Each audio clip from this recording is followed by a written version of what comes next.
Buenos días, mis queridos hermanos. Le ruego a nuestro Dios que nos acompañe en este día, que nos envíe su Espíritu, que nos capacite para poder comprender su realidad, su perspectiva. Hoy vamos con la segunda reflexión desde los principios, ¿verdad? Y en esta ocasión nos toca la creación. Veamos que ¿qué es lo que nos dice Dios? ¿Qué es lo que nos dice nuestro Dios que pasó en la creación de la tierra y del hombre, ¿verdad? Por lo tanto, vamos a entrar en el texto, veamos qué nos cuenta nuestro Dios. Por la palabra de Jehová fueron hechos los cielos, y todo el ejército de ellos por el aliento de su boca. Porque él dijo y fue hecho, él mandó y existió. Él fundó la tierra sobre sus cimientos, no será jamás removida. Y aquí podemos entender que el verbo está en acción, ¿verdad? Eh, Él dijo y lo que dijo tomó forma, ¿verdad? Eh, y además nos dice que no será jamás removida. Sabemos que al final de la historia aquí estará ubicado el trono de Dios, ¿verdad? Desde aquí, desde esta tierra purificada, restaurada, reinará Cristo, ¿verdad? Con el hombre. Cuando salió de las manos del Creador, la tierra era sumamente hermosa. La superficie presentaba un aspecto multiforme, con montañas, colinas y llanuras, entrelazadas con magníficos ríos y bellos lagos. Pero las colinas y las montañas no eran abruptas y escarpadas, ni abundaban en ellas declives aterradores, ni abismos espeluznantes como ocurre ahora. Las agudas y ásperas cúspides de la rocosa armazón de la tierra, estaban sepultadas bajo un suelo fértil que producía por todas partes una frondosa y verde vegetación. No había repugnantes pantanos ni desiertos estériles. Impresionantes arbustos y delicadas flores deleitaban la vista por donde quiera. Las alturas estaban coronadas con árboles aún más imponentes que los que existen ahora. El aire, limpio de impuros miasmas, era saludable. El paisaje sobrepujaba en hermosura los adornados jardines del más suntuoso palacio de la actualidad. La hueste angélica, y aquí vimos en la reflexión anterior que cuando el Padre salió, ¿verdad?, a presentar la auténtica posición de Cristo, también les comentó a los ángeles que aún le quedaba a Cristo por hacer esta creación de la que hoy estamos hablando. Por lo tanto, aquí vemos los ángeles expectantes, ¿verdad?, en ver qué es lo que va a ocurrir aquí, ¿verdad?, en esta tierra. Por lo tanto, la hueste angélica presenció la escena con deleite y se regocijó en las maravillosas obras de Dios. Una vez creada la tierra con su abundante vida vegetal y animal, fue introducido en el escenario el hombre, corona de la creación. Pero cuidado, porque aquí no se refiere solamente corona de la creación en la tierra, ¿verdad? Porque el hombre es un ser especial, con razón, con capacidad de elegir, ¿verdad? Sino que también es corona de toda la creación del universo. Recordad, lo acabo de comentar antes, ¿verdad? Pero en la reflexión anterior nos dijo que aún le quedaba a Cristo una última creación, ¿verdad?, por hacer. Pues el hombre es corona de la creación también de todo el universo. Sabemos por otros textos, los hemos tocado, ¿verdad?, en nuestras reflexiones hasta ahora, que el hombre fue creado un ser especial, distinto a todos los seres del universo. Y nos lo va a decir aquí porque vais a ver que es especial y por qué es especial. Por lo tanto, una vez creada la tierra con su abundante vida vegetal y animal, fue introducido en el escenario el hombre, corona de la creación, para quien la hermosa tierra había sido preparada. A él se le dio dominio sobre todo lo que sus ojos pudieran mirar, pues dijo Dios, atentos aquí, hagamos al hombre a nuestra imagen, conforme a nuestra semejanza, y tenga potestad sobre la tierra, y creó Dios al hombre a su imagen, varón y hembra los creó. Y, y aquí trataremos de entender este asunto, ¿verdad? Porque es más de lo que nosotros pensamos. Aquí se expone con claridad el origen de la raza humana. Y el relato divino está claramente narrado, que no da lugar a conclusiones erróneas. Dios creó al hombre conforme a su propia imagen, ¿verdad? No hay en esto misterio. No hay fundamento alguno para la suposición de que el hombre llegó a existir mediante un lento proceso evolutivo de las formas bajas de la vida animal o vegetal. Aquí vemos porque el enemigo de Dios trató de plantar un engaño, ¿verdad? De tal manera que el hombre no sea capaz de entender cuál es su origen o reconocer cuál es su origen, mejor dicho. Y lo vamos a ver porque esta reflexión trata de poner las cosas en su sitio, ¿verdad? De desenmascarar estos engaños del enemigo de Dios. Lo dijimos en otras reflexiones, casi en todas las áreas el enemigo de Dios ha tratado de engañarnos de tal manera que realmente no entendamos nada, ¿verdad? Y aquí viene precisamente para tratar de explicarnos cuál es nuestro origen, que no haya ningún tipo de dudas al respecto, ¿verdad? No hay fundamento alguno para la suposición de que el hombre llegó a existir mediante un lento proceso evolutivo de las formas bajas de la vida animal o vegetal. Aquí habla de la teoría de Darwin, ¿verdad? Trata de desenmascarar este error. Estas enseñanzas rebajan la obra sublime del Creador al nivel de las mezquinas y terrenales concepciones humanas. ¿Y quién está detrás de esto? El enemigo de Dios, para que el hombre no sea capaz de saber cuál es su origen, cuál es su propósito, ¿verdad? Los hombres están tan decididos a excluir a Dios de la soberanía del universo que rebajan al ser humano y lo privan de la dignidad de su origen. Y eso es lo que quiere hacer el enemigo de Dios, ¿verdad? El que colocó los mundos estrellados en la altura y coloreó con delicada maestría las flores del campo, el que llenó la tierra y los cielos con las maravillas de su poder, cuando quiso coronar su gloriosa obra, colocando a alguien para regir la hermosa tierra, supo crear un ser digno, de las manos que le dieron vida. La genealogía de nuestro linaje, como ha sido revelada, no hace remontar su origen a una serie de gérmenes, moluscos o cuadrúpedos, sino al gran creador. Aunque Adán fue formado del polvo, era el Hijo de Dios. Fijaos lo que nos dice aquí porque nos va a revelar un asunto sumamente importante y que tenemos que entenderlo, ¿verdad? Porque aquí también el enemigo de Dios ha fomentado una teoría y cada vez que tocamos este asunto hay alguien que viene a decir cosas. Ahora lo comentaremos. Se colocó a Adán como representante de Dios.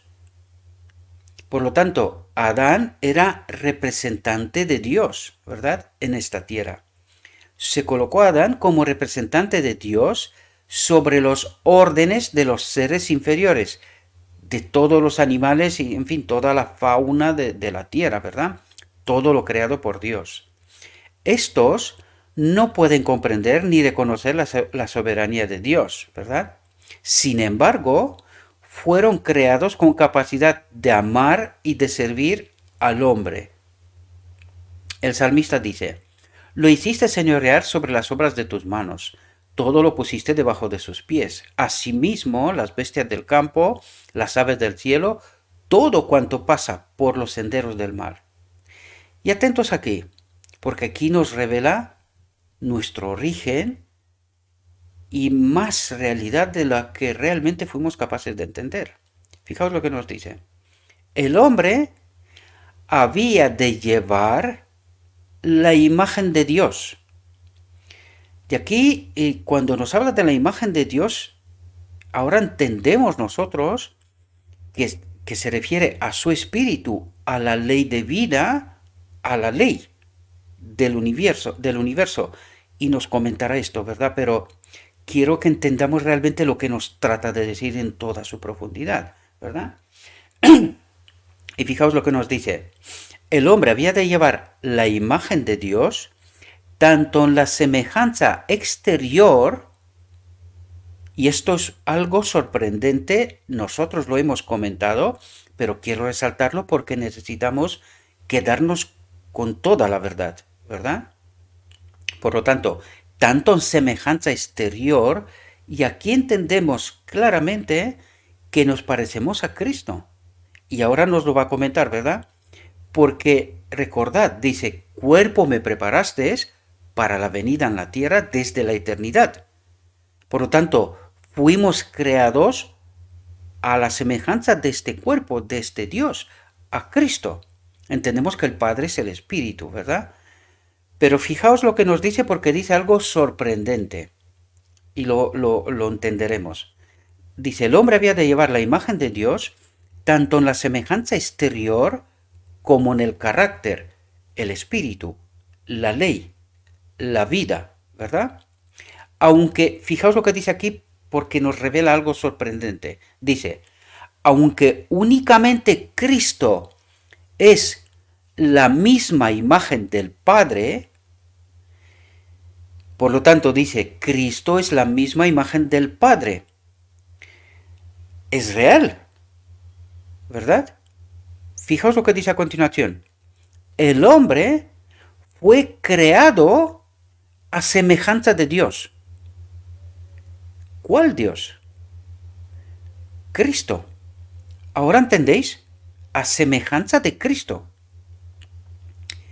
El hombre fue creado a semejanza de Dios. Su naturaleza estaba en armonía con la voluntad de Dios. Es decir, la ley de Dios habitaba en él. Fue creado como un templo santo. Ahora lo sabemos por lo que el Evangelio nos comenta, ¿verdad? Su mente, atentos a lo que dice aquí, porque de lo que nos dice aquí podemos entender al hombre Cristo, ¿verdad? Podemos entender cómo se manifestó esta ley en Cristo. Y fijaos lo que dice aquí.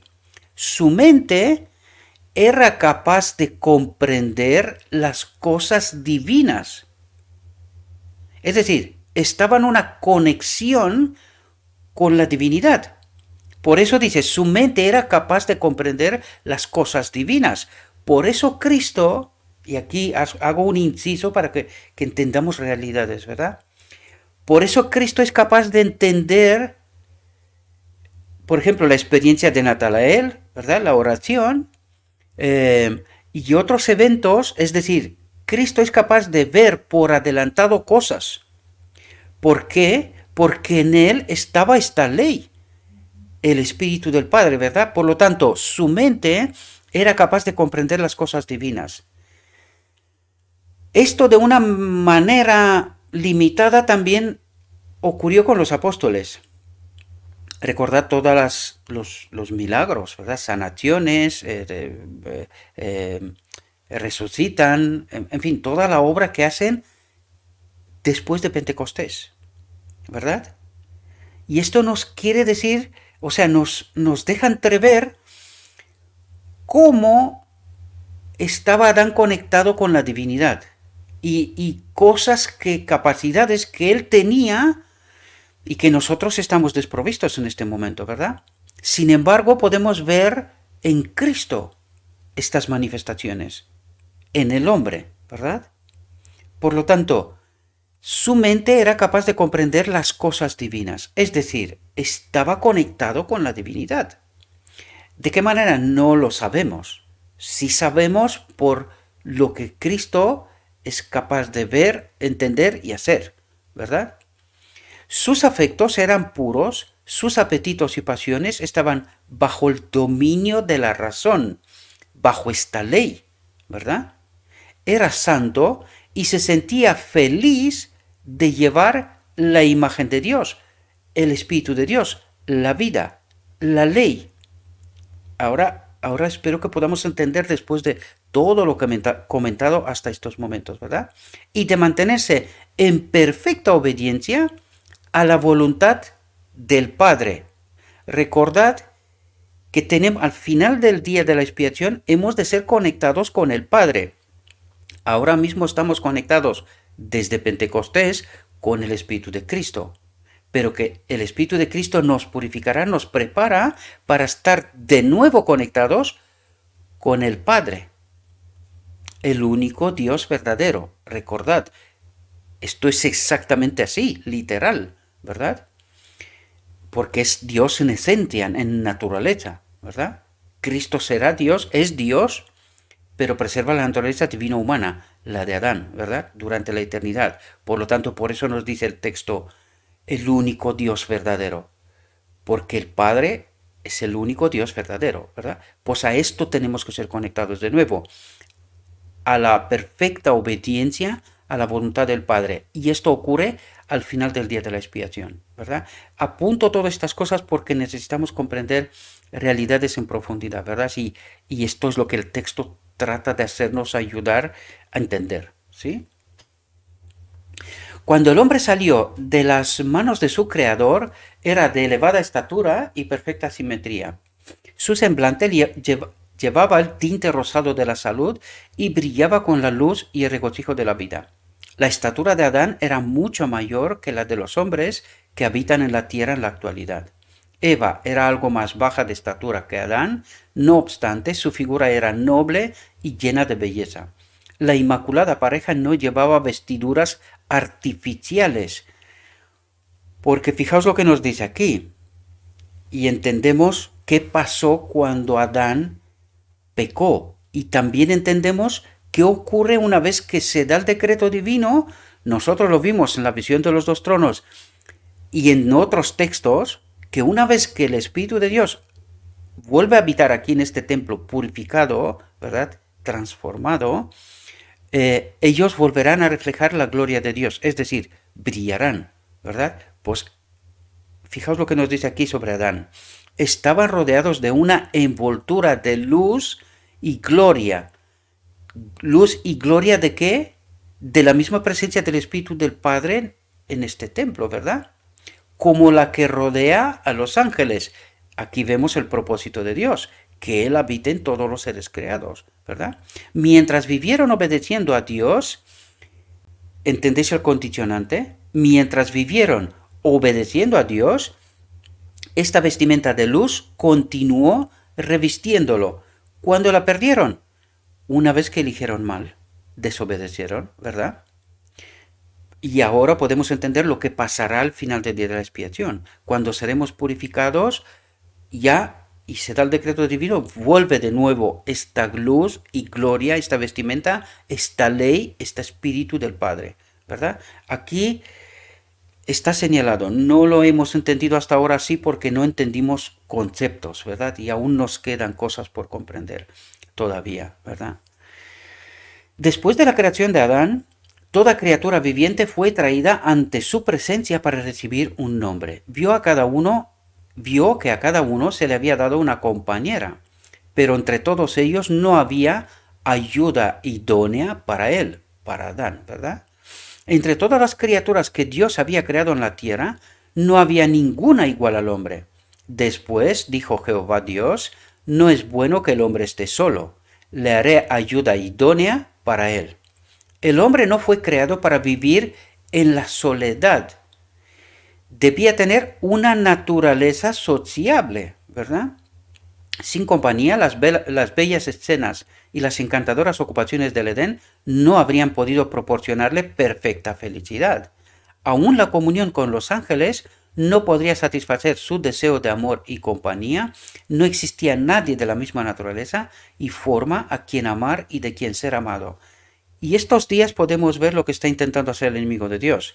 Romper precisamente esa felicidad, esta sociabilidad que el hombre tiene, ¿verdad? Encontrarnos con los que más queremos y cosas por estilo. Por ejemplo, yo la voy a tener muy difícil para poder volver a Rumanía a visitar a mis seres queridos, a mi madre, a mis hermanos y a mi hermana, ¿verdad? Porque ya ves lo que está pasando. Pues esta es misma obra del enemigo de Dios. Él está tocando todos los vertientes para que haya miedo, ¿verdad? Que vivamos bajo terror. Recordad qué pasó con Cristo hasta la cruz.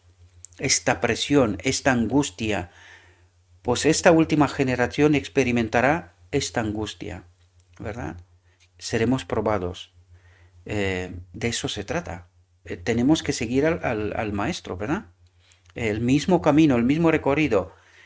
Esta es la experiencia que tenemos que tener, los 144.000, ¿verdad?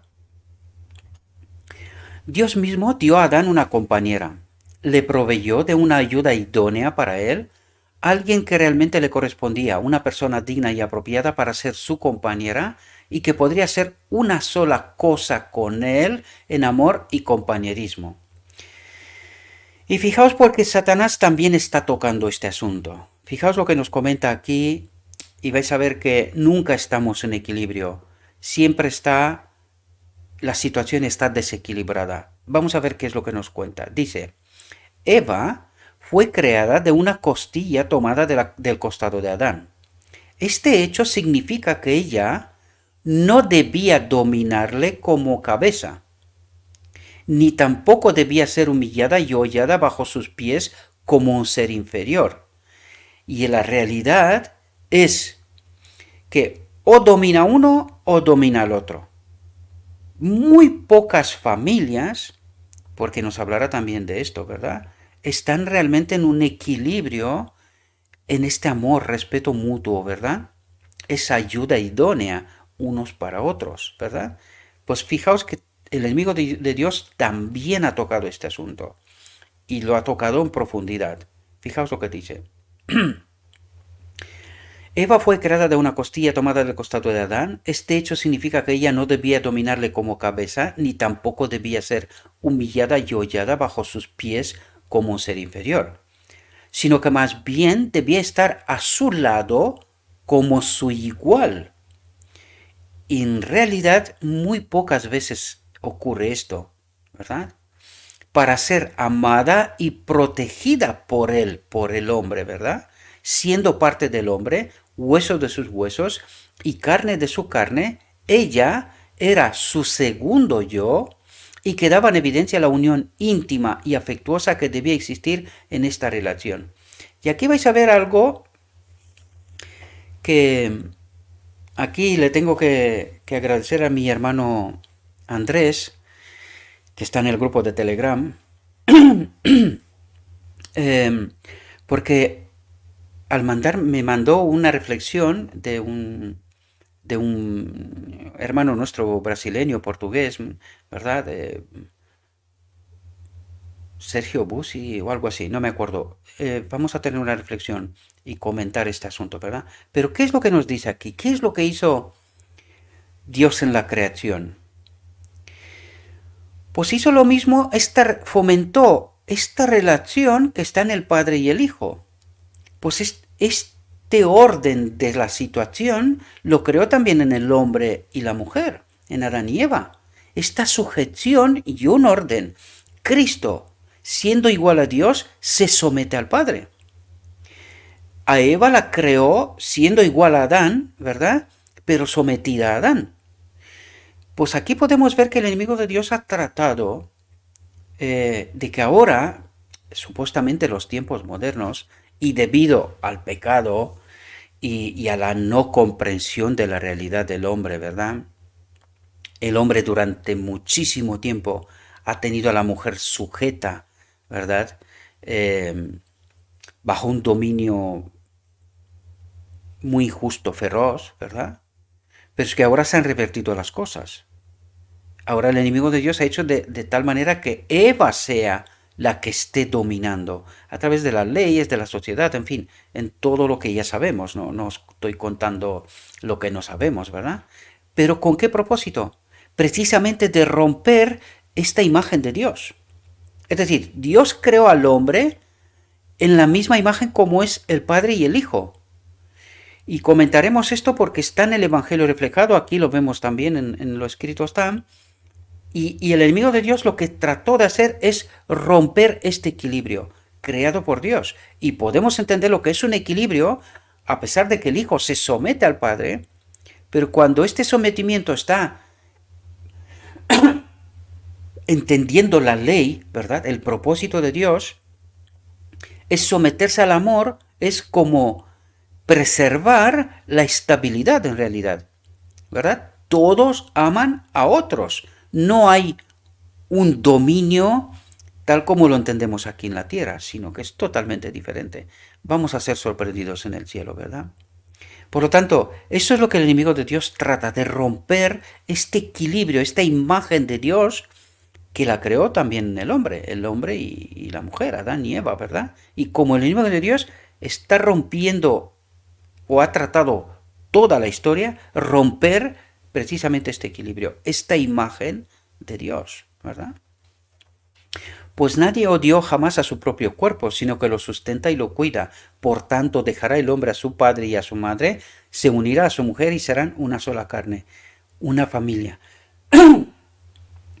Fijaos lo que dice aquí, porque Dios establece la primera institución, la familia, que el enemigo de Dios también está tocando este asunto hoy, ¿verdad? Dios celebró la primera boda, de manera que la institución del matrimonio tiene como su autor al creador del universo. Honroso es en todos el matrimonio. Pues el enemigo de Dios también tocó esto, ¿verdad?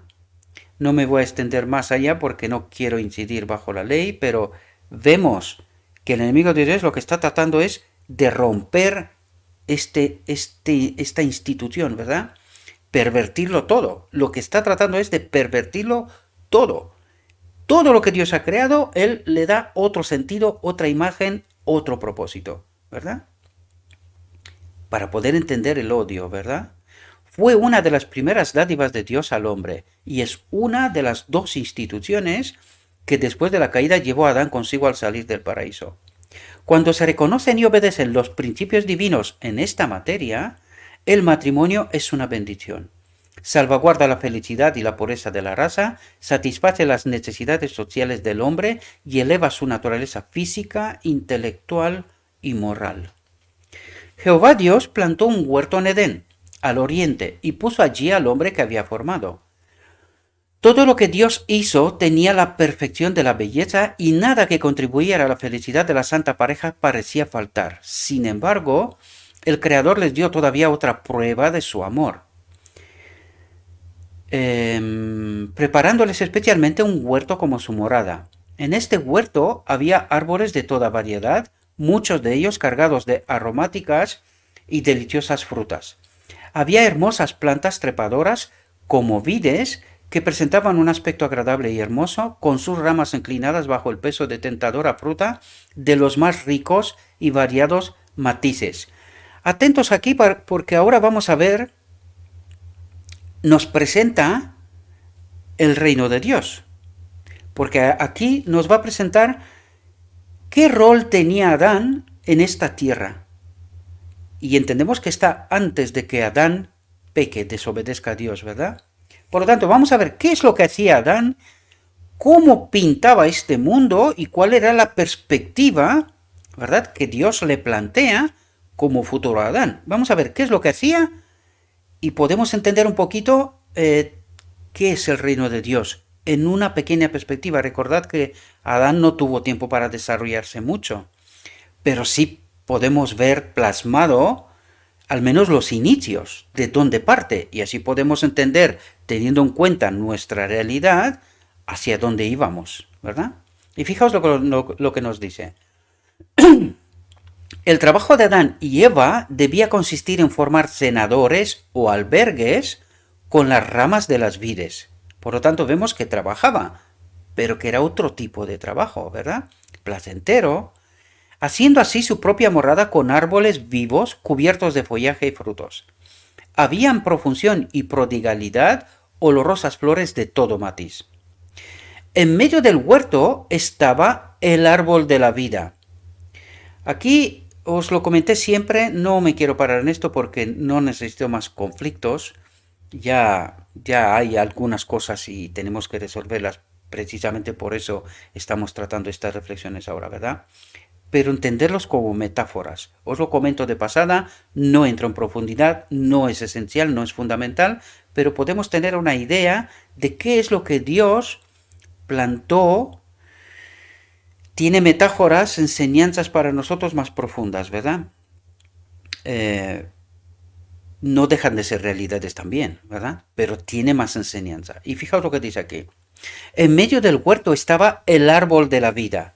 En alguna de las reflexiones anteriores, un texto nos dijo que el árbol de la vida estaba en medio de nosotros, haciendo referencia a Cristo.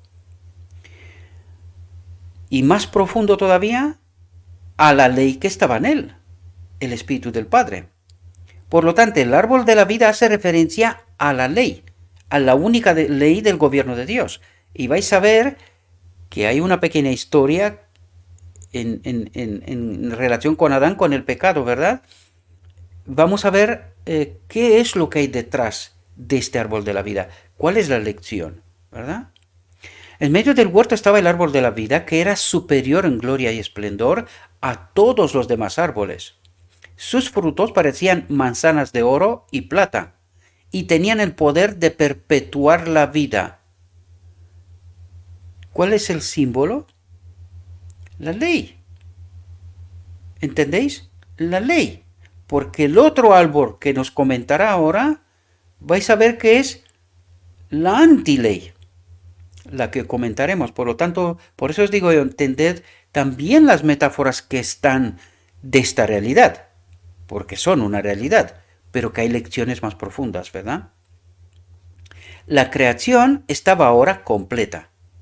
Fueron pues acabados los cielos y la tierra, y todo lo que hay en ellos.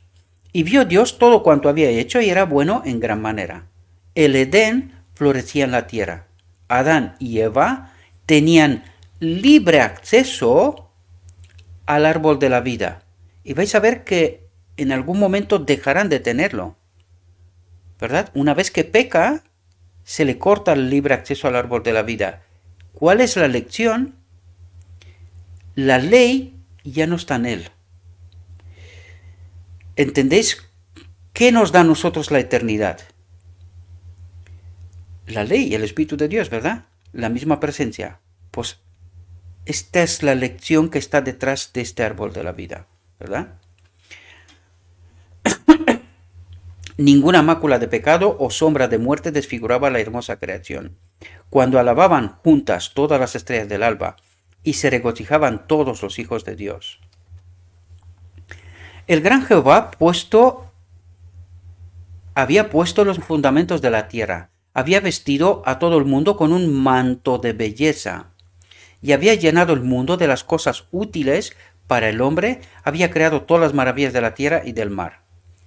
La gran obra, atentos, otra verdad importante es que hay gente, incluso que son parte del pueblo de Dios, que no creen del todo este hecho, ¿verdad? La gran obra de la creación fue realizada en 6 días literales.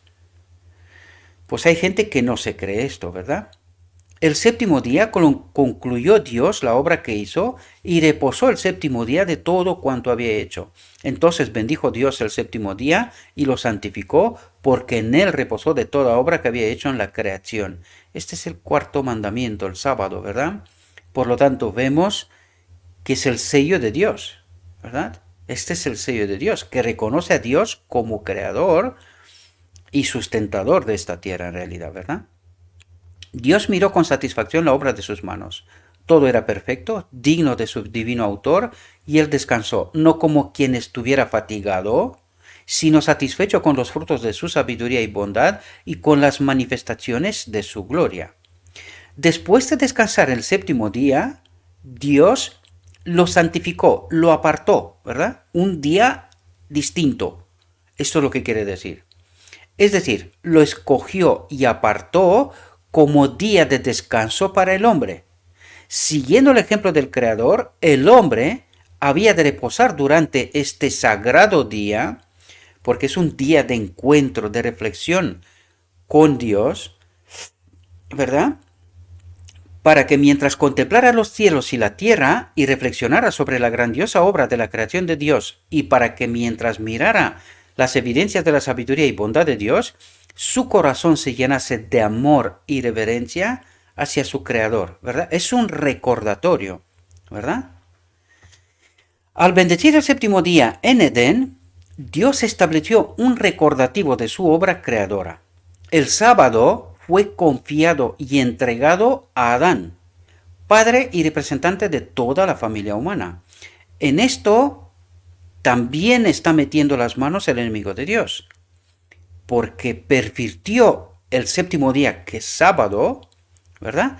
Y lo convirtió en domingo, como símbolo de su autoridad, ¿verdad?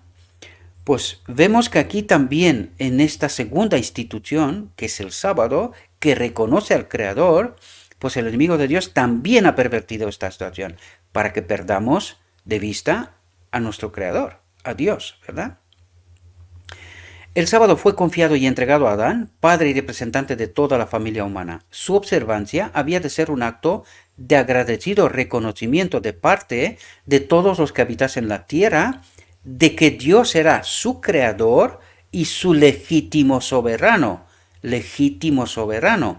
Y eso es lo que está intentando hacer el enemigo, que sea él el legítimo. Pero ya perdió la legitimidad, ¿verdad? Hablaremos sobre esto en las reflexiones que vengan, ¿verdad? De que ellos eran la obra de sus manos y los súbditos de su autoridad. De esta manera, la institución del sábado era enteramente conmemorativa y fue dada para toda la humanidad, no solamente para los judíos, así como algunos creen, porque los judíos en la creación no existían, ¿verdad? Por lo tanto, es para toda la humanidad este día. Y cuando estamos adorando el sábado, en realidad estamos reconociendo a nuestro Creador. Cuando estamos adorando otro día, estamos reconociendo a un otro soberano. Y esto mis amigos hermanos protestantes pues lo han perdido de vista, desgraciadamente, ¿verdad? No había nada en ella que fuera oscuro o que limitara su observancia a un solo pueblo, De hecho, quiero recordaros, en algún momento yo os lo comenté, este asunto, el tema del sábado, fue que yo dejé de ser pentecostal, ¿verdad? Porque empecé a poner preguntas y claro, se me contestó de mala manera, empezaron a considerarme un hereje sin más, ¿verdad? Y al estudiar este asunto fue cuando yo me encontré con la auténtica realidad y me di cuenta que el auténtico, el verdadero día séptimo, día de descanso, el que conmemora a Dios, a nuestro Creador, era el sábado.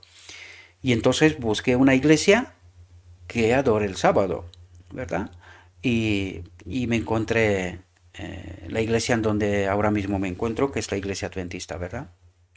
No es la única que guarda el sábado, pero es la que redescubrió el sábado, ¿verdad? Recordad que siempre lo digo, la primera obra de los pioneros adventistas fue redescubrir doctrinas, principios que se habían perdido desde los apóstoles, y uno de ellos fue el sábado, ¿verdad?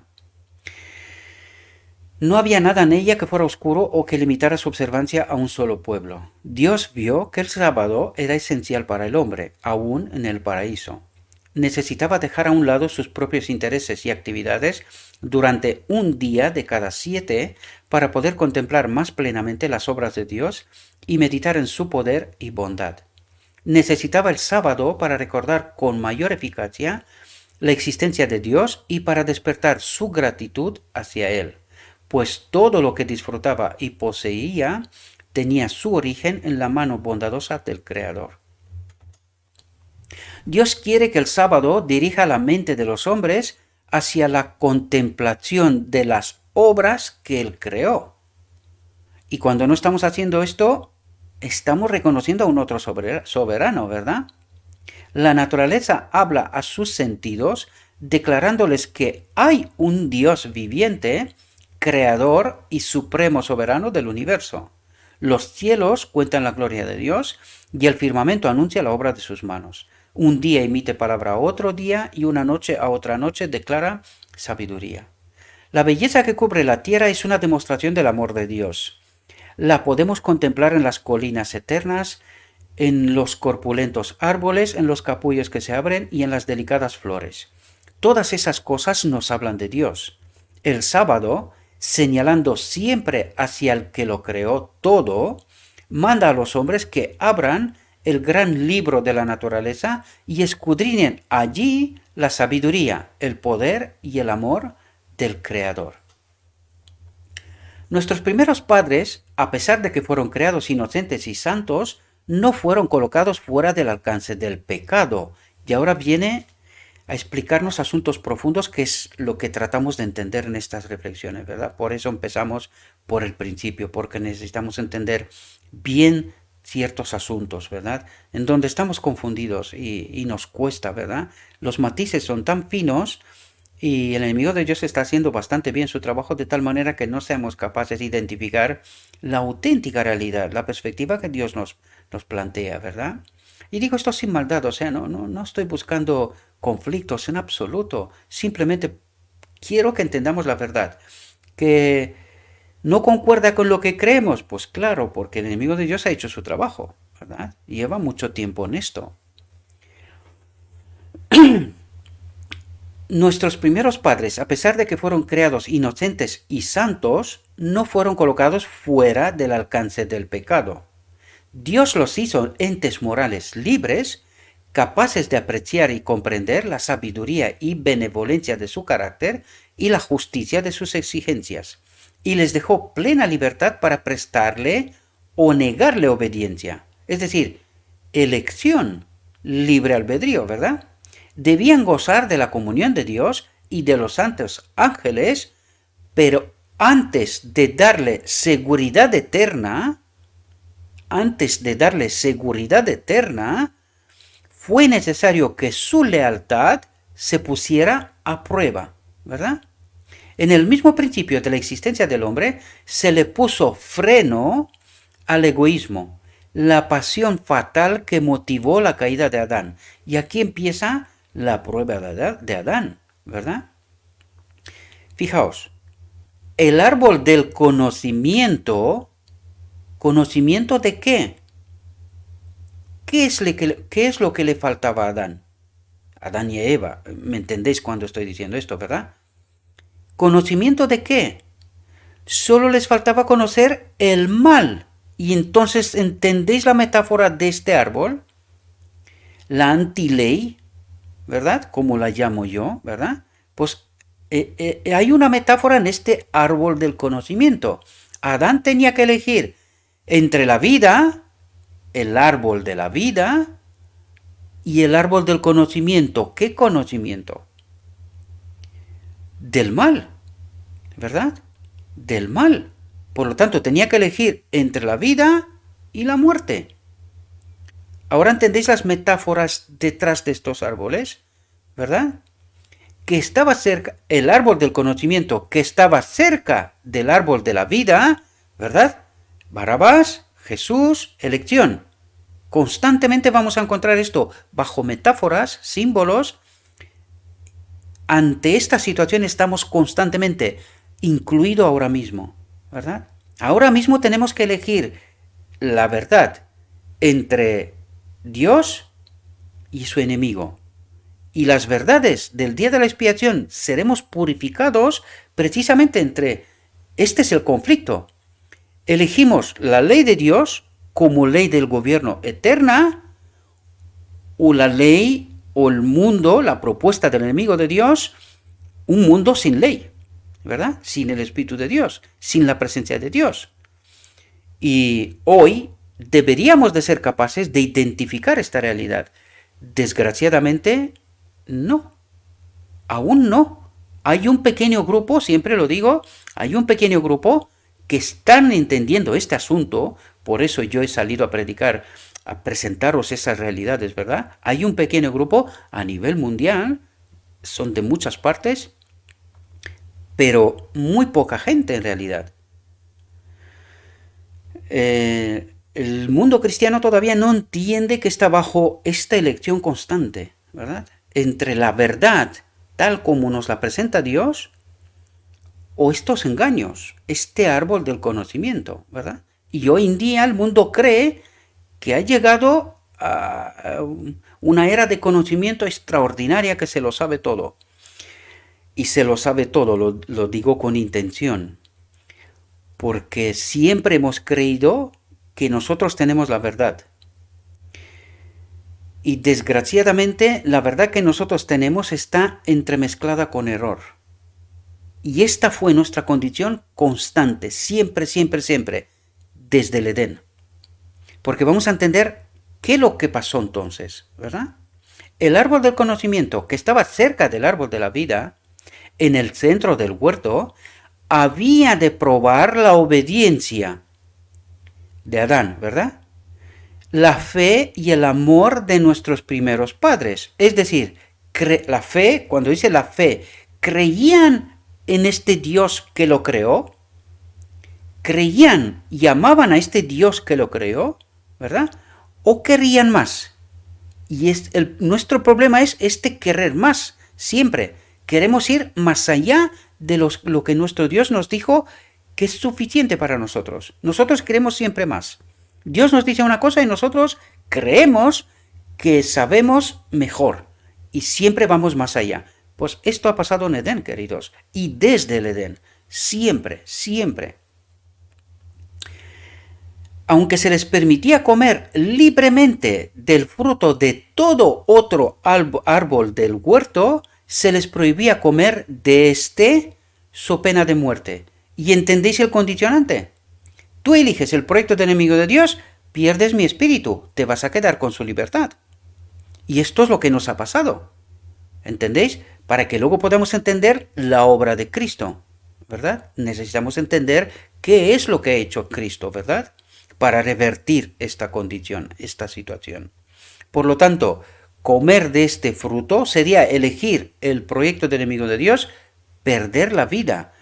No la perdió instantáneamente porque esta es la obra de Cristo, ¿verdad? Pero al final la perderemos. Si no entendemos el conflicto y lo que tenemos que elegir, ¿verdad? Que tiene que ser por fe en Dios, creer a Dios en toda su perspectiva, su palabra, o morir, ¿verdad? Esta es la elección que tenemos por delante siempre. También iban a estar expuestos a las tentaciones de Satanás, pero si soportaban con éxito la prueba, serían colocados finalmente fuera del alcance de su poder para gozar del perpetuo favor de Dios. ¿Y por qué serían puestos fuera del alcance de su poder? Pues porque tiempo y oportunidad no hubiese tenido más el enemigo de Dios. Si Adán hubiese elegido bien, se le acababa el tiempo y la oportunidad de Adán. Pero desgraciadamente nosotros, el ser humano, le sigue dando tiempo y oportunidad, ¿verdad? A pesar de ser vencido. Pero ¿cuál es el problema que no entiende el hombre? La verdad. No entiende que tiene que elegir la verdad. Y siempre estamos engañados y elegimos el árbol del conocimiento. Siempre vamos hacia ahí, desgraciadamente. Porque hasta hoy no hemos logrado entender bien el Evangelio, ¿verdad? Y por consiguiente, la obra de Cristo, ¿verdad? Dios puso al hombre bajo una ley como condición indispensable para su propia existencia. Y de esto nos habla de todas las gentes, del propósito de Dios, de su ley en todos los seres creados. Y este es el condicionante. En la eternidad siempre será así. Dios puso al hombre bajo una ley como condición indispensable para su propia existencia. Escoges la ley, vives. Escoges el árbol del conocimiento, mueres. Era súbdito del gobierno. Dice era. No lo es. Ni siquiera hoy. Porque depende de lo que yo elijo. Por eso dice, era súbdito del gobierno divino. Y no puede existir gobierno sin ley. Dios pudo haber creado al hombre incapaz de violar su ley. Pudo haber detenido la mano de Adán para que no tocara el fruto prohibido. Pero en ese caso, el hombre hubiera sido no un ente moral libre, sino un mero autómata, ¿verdad? Sin libre albedrío, su obediencia no habría sido voluntaria, sino forzada, ¿verdad? no habría sido posible el desarrollo de su carácter, porque tenía un sistema operativo condicionado, limitado, es lo que había y punto. Sin embargo, la libertad nos da esta opción de desarrollarnos, de elegir, de crecer, ¿verdad? No había sido posible el desarrollo de su carácter. Semejante procedimiento habría sido contrario al plan que Dios seguía en su relación con los habitantes de los otros mundos. Hubiera sido indigno del hombre como ser inteligente y hubiera dado base a las acusaciones de Satanás de que el gobierno de Dios era arbitrario, ¿verdad? Si esto hubiese sido así, Lucifer hubiese tenido razón. Pues mira cómo estoy, está claro, tu ley es imperfecta. Pero cuando tienes libre albedrío, la cosa cambia totalmente, ¿verdad? Fijaos lo que dice. Dios hizo al hombre recto, le dio nobles rasgos de carácter, sin inclinación hacia el mal, sin inclinación hacia el mal. Es importante porque esta inclinación la adquiere una vez que desobedece, ¿verdad? Lo dotó de elevadas cualidades intelectuales y le presentó las más nobles motivaciones para inducirlo a ser constante en su lealtad. La obediencia perfecta y perpetua era la condición para la felicidad eterna. Pero es que esta era nuestra naturaleza. Es decir, nosotros, cuando la ley está en nosotros no tenemos esa inclinación hacia el mal, sino una inclinación hacia el bien. El mal es un horror, ¿verdad? Sin embargo, ahora mismo, como la ley no está en nosotros, pues nuestra tendencia es hacia el mal, ¿verdad? Apenas en el decreto divino, al final del día de la expiación, esa tendencia volverá a cambiar, porque su ley volverá a habitar en nosotros, su espíritu, ¿verdad? Por lo tanto, cumpliendo esta condición, tendría acceso al árbol de la vida, es decir, tendría la ley en él, ¿verdad? Y no tendría esta inclinación hacia el mal, sino una inclinación hacia el bien constante, amor, porque esto es, al fin de cabo, el amor, ¿verdad? Hacer el bien, servir, ayudar, respetar, en fin, todo esto. El hogar de nuestros primeros padres había de ser un modelo para cuando sus hijos salieran a ocupar la tierra. Ese hogar, embellecido por la misma mano de Dios, no era un suntuoso palacio. Los hombres, en su orgullo, se deleitan en tener magníficos y costosos edificios y se enorgullecen de las obras de sus propias manos. Pero Dios puso a Adán en un huerto. Esta fue su morada. Los azulados cielos le servían de techo, la tierra con sus delicadas flores y su alfombra de animado verdor era su piso, y las ramas frondosas de los hermosos árboles le servían de dosel. Sus paredes estaban decoradas con los adornos más esplendorosos que eran obra de la mano del sumo artista. ¿Qué es lo que nos quiere decir? Que el ambiente de la tierra, ¿verdad? El ecosistema de la tierra que Dios creó, le proveía a Adán de día y de noche calor, o sea, estaban en unas condiciones óptimas de vivir en la misma naturaleza, ¿verdad? Esto se trastornó. Lo que hoy entendemos y vemos cada vez más como la naturaleza se está revelando, ¿verdad? Por culpa nuestra, ¿verdad? Porque no la cuidamos ni la respetamos. Esto también es obra del enemigo, ¿verdad? Por lo tanto, vemos que Dios creó un ecosistema para Adán con todo lo necesario en las mejores condiciones, ¿verdad? En el medio en que vivía la santa pareja había una lección para todos los tiempos, a saber que la verdadera felicidad se encuentra no en dar rienda suelta al orgullo y al lujo, sino en la comunión con Dios por medio de sus obras creadas. Si los hombres pusieran menos atención en lo superficial y cultivaran más la sencillez, cumplirían con mayor plenitud los designios que tuvo Dios al crearlos.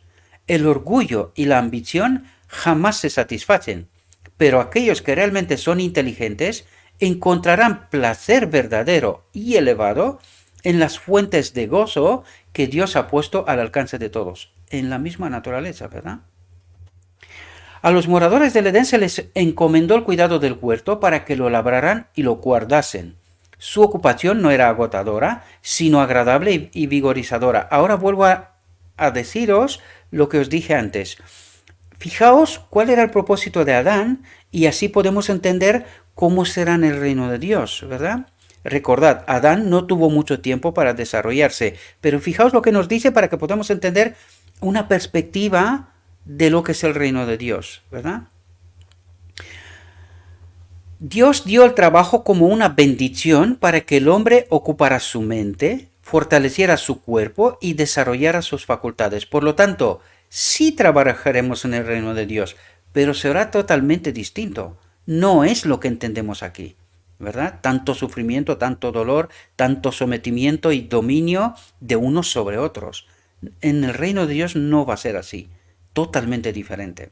En la actividad mental y física, Adán encontró uno de los placeres más elevados de su santa existencia. Por lo tanto, el trabajo era placentero, ¿verdad? Lo haces a gusto. Cuando, como resultado de su desobediencia, fue expulsado de su bello hogar, y cuando, para ganarse el pan de cada día, fue forzado a luchar con una tierra obstinada, ese mismo trabajo, aunque muy distinto de su agradable ocupación en el huerto, le sirvió de salvaguardia contra la tentación y como fuente de felicidad. Aquellos que consideran el trabajo como una maldición están cometiendo un grave error en términos absolutos, es decir, cuando el trabajo lo consideras como una maldición en términos absolutos, porque no es así, ya lo vemos, ¿verdad? Aunque en ocasiones produzca dolor y fatiga, esto en el cielo no pasaba. Esto pasa aquí, pero en el cielo no pasaba, porque hacías un trabajo placentero, no era sometimiento, ¿verdad? A menudo los ricos miran con desdén a las clases trabajadoras, pero esto está enteramente en desacuerdo con los designios de Dios al crear al hombre. ¿Qué son las riquezas del más opulento en comparación con la herencia dada al señorial Adán? Sin embargo, este no había de estar ocioso. Nuestro Creador, que sabe aquello que constituye la felicidad del hombre, señaló a Adán su trabajo. El verdadero regocijo de la vida lo encuentran únicamente los hombres y las mujeres que trabajan. Los ángeles trabajan diligentemente. Son ministros de Dios en favor de los hijos de los hombres. Por lo tanto, todo el mundo tiene un propósito en el universo de Dios. Todos sirven a algo. Y esto es trabajo. Pero es otro tipo de trabajo, no como lo entendemos aquí, ¿verdad? En el plan del Creador no cabía la práctica de la indolencia que estanca al hombre, ¿verdad? Mientras permanecieran leales a Dios, Adán y su compañera iban a ser los señores de la tierra. Recibieron dominio ilimitado sobre toda criatura viviente. Y este es el problema que tuvo que resolver Cristo. Recuperar ese dominio que Adán perdió, ¿verdad? A favor del enemigo de Dios. Pues Cristo vino a recuperar este dominio. Y en este dominio está el mismo Adán, ¿verdad? El león y la oveja jugaban pacíficamente a su alrededor o se echaban junto a sus pies. Los felices pajarillos revoloteaban alrededor de ellos sin temor alguno. Y cuando sus alegres trinos ascendían alabando a su Creador, Adán y Eva se unían a ellos en acción de gracias al Padre y al Hijo. ¿Cuál es la divinidad? Un inciso, ¿verdad? Al Padre y al Hijo. ¿Entendéis el error? Por eso lo resalto. La santa pareja eran no solo hijos bajo el cuidado paternal de Dios, sino también estudiantes que recibían instrucción del omnisciente Creador. Recibían la visita de los ángeles y se gozaban en la comunión directa con su Creador, sin ningún velo de por medio. Se sentían pletóricos del vigor que procedía del árbol de la vida y su poder intelectual era apenas un poco menor que el de los ángeles. Los misterios del universo visible, las maravillas del que es perfecto en sabiduría, les suministraban una fuente inagotable de instrucción y placer. Las leyes y los procesos de la naturaleza que han sido objeto del estudio de los hombres durante 6.000 años fueron puestos al alcance de sus mentes por el infinito hacedor y sustentador de todo. Y aquí podemos ver lo que en realidad pasó hasta el diluvio.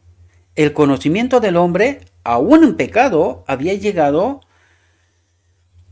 a unos altos niveles, ¿verdad? Que apenas hoy, al final del tiempo, somos capaces de hacer ciertas cosas. Pero habían llegado. Y esto quiere decir que si el hombre no hubiese pecado, hubiésemos descubierto muchas cosas que estamos descubriendo ahora, ¿verdad? Y mucho más, muchísimas más cosas. Porque el hombre fue creado para esto, queridos. Por lo tanto, podemos darnos cuenta cuál era la perspectiva de Adán, ¿verdad? En el futuro. Y ahora nos comenta precisamente esto. Fijaos, se entretenían con las hojas, las flores y los árboles, descubriendo, una labor de investigación también, ¿verdad? En cada uno de ellos los secretos de su vida. Toda criatura viviente era familiar para Adán. Desde el poderoso leviatán que juega entre las aguas hasta el más diminuto insecto que flota en el rayo del sol, a cada uno le había dado nombre y conocía su naturaleza y sus costumbres. Investigación, que es lo que estamos haciendo hoy también, ¿verdad? La gloria de Dios en los cielos, los innumerables mundos en sus ordenados movimientos, las diferencias de las nubes, los misterios de la luz del sonido y de la noche y el día, todo estaba al alcance de la comprensión de nuestros primeros padres. Por lo tanto, entendéis que eran auténticos científicos, podríamos llamarlos, ¿verdad? Un trabajo de investigación serio, ¿verdad? Descubriendo todo lo que hoy estamos descubriendo, ¿verdad? El nombre de Dios estaba escrito en cada hoja del bosque y en cada piedra de la montaña, en cada brillante estrella en la tierra, en el aire y en los cielos. El orden y la armonía de la creación les hablaba de una sabiduría y un poder infinitos. Continuamente descubrían algo nuevo que llenaba su corazón del más profundo amor y les arrancaba nuevas expresiones de gratitud. ¿Entendéis que había ocupación? Y hay ocupación, dice, un poder infinito, es decir, ¿cuánto queda por descubrir? O sea, no sabemos nada en realidad, ¿verdad? Mientras permanecían fieles a la ley divina, su capacidad de saber, gozar y amar aumentaría continuamente. Por lo tanto, ¿cuál es la perspectiva en la eternidad? Esta. Pero hay una condición. Mientras permanecieran fieles a la ley divina. Este será un condicionante para la eternidad, siempre.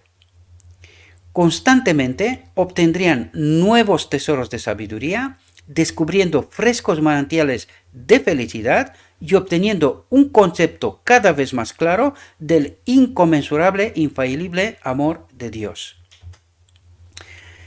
Por lo tanto, podemos entender, queridos hermanos, ahora podemos entender, teniendo en cuenta nuestra realidad, con las consecuencias del árbol del conocimiento, ¿verdad? Y podemos entender cuál era la perspectiva de Adán con esta tierra. Quitad de esta tierra al enemigo de Dios y al mal, y podéis daros cuenta hacia dónde íbamos. ¿Entendéis? Era una obra de científica, una labor de descubrir las leyes de la creación de Dios en todo el universo, empezando por la tierra, ¿verdad? Y esto en la eternidad. Por lo tanto, lo que creemos saber no es nada, porque ni siquiera hemos empezado. Nos queda todavía una eternidad. Pues esta es nuestra perspectiva, mis queridos hermanos, y estamos ante el reto del mismo Adán. Obediencia a la ley o desobediencia aceptando este reino sin ley en el cual estamos. Lo que pasa es que esto no perdurará para siempre. Hay un fin. Dios tiene que purificar su santuario, que es toda la creación.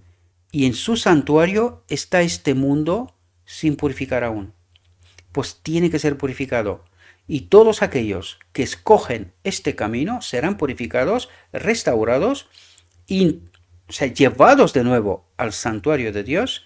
Y este mundo tiene que ser restaurado, purificado, restaurado y volverá a ser el trono de Dios en la eternidad. con los hombres, tal como nos lo dice el Evangelio. Espero, mis queridos hermanos, que esta reflexión os haya servido. Os invito a que vosotros también reflexionéis sobre ella, ¿verdad? Nunca os quedéis con lo que yo digo, de tal manera que tengamos cada vez mayor comprensión, ¿verdad? Os deseo, mis queridos hermanos, que tengáis un próspero día y que en todo lo que os he dicho en nombre de Cristo Jesús. Amén.